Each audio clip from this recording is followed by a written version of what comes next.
Okay guys, so parang tinanong sa akin was, how do I manage loving yourself but also not being called kuripot?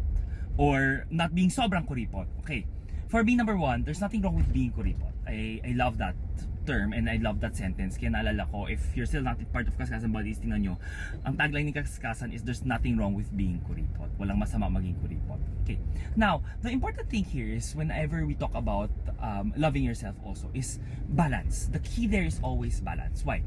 When you save crazily lang, na parang hindi mo na na-enjoy yung life, parang everything that you do is just about saving that money, hindi mo na na-live yung life mo fullest, I don't think that's also right. That's not how I want you to live, Ren. And to be honest, I did not live that way, Ren, di ba? When I talk about balance, when I talk about loving yourself, is I super love when you look into an expense or when you look into something that you want to spend, you always ask yourself first, di ba? Number one, gusto mo ba tong item na to? Di ba? Kaya nga, number two, before I buy something na medyo pricey, di ba? I always think, will this be something valuable for me? Gusto ko ba talaga siya?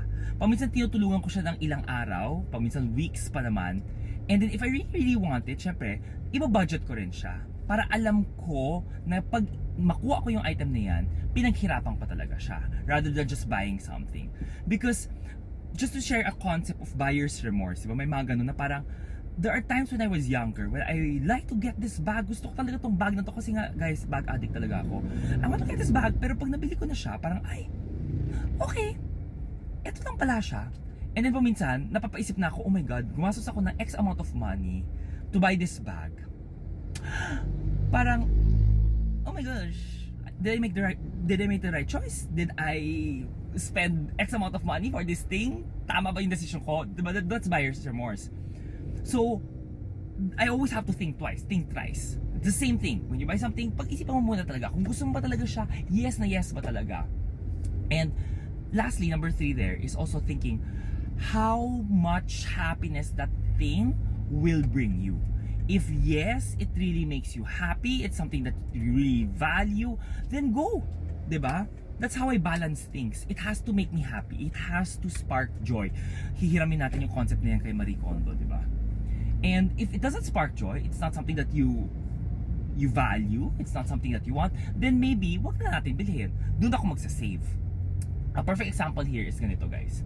When it comes to being kuripot or not, my friends will always say, ang kuripot mo, ganyan, dead ma ako. Kasi at the end of the day, pera ko yun eh. Diba? Hindi naman pera nila yan, diba? Kung sabihin nila kuripot, okay, di sinabi ako kuripot. Again, there's nothing wrong with being kuripot. But it's the same thing as, for example, if I'm going to go out and eat, I will not go out and eat at a very expensive steakhouse because I don't really like steak. Diba? Parang I'm okay kung may steak, okay, hindi din ako maging happy. So spending 14,000, 10,000, 15,000 pesos for a steak is not something that I want to do. For example, I want to buy a travel bag na magaan, maganda yung quality, or it's something that I value, thank you. Then, yun yung pagagastusan ko. Yun yung parang, okay, I'll save money for this. Because I know every time I will travel, etong bag na to, magaan siya, convenient siya para sa akin, dito ko is-spend yung money. And it really makes me happy. Diba? Parang balance eh. I say that I still enjoy life because I can still buy the things that I want. Basta lagi ko sinasabi, budgeted siya, you have the money for it. Hindi ko naman siya inutang. Kaya it's always balancing things.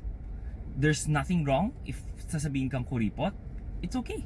At the end of the day, don't forget that it's your money. Yung pera mo yung gagastusin mo naman eh. Whatever you are able to save, whatever you are able to have in the bank, to invest, balik sa'yo yan eh. Diba? Balik sa'yo yan in the future eh. But my last tip here is just always, again, reiterating, balance. Always balance things out. Splurge on things that will make you happy, that you love. But again, save everything that doesn't make you happy. Save on things that does not spark joy for you. Kung pwede mo hindi siya gastusin, huwag nyo na siyang gastusin. And last but not the least, syempre, huwag kayong ma-pressure. Journeys like this will always be ours and uniquely ours.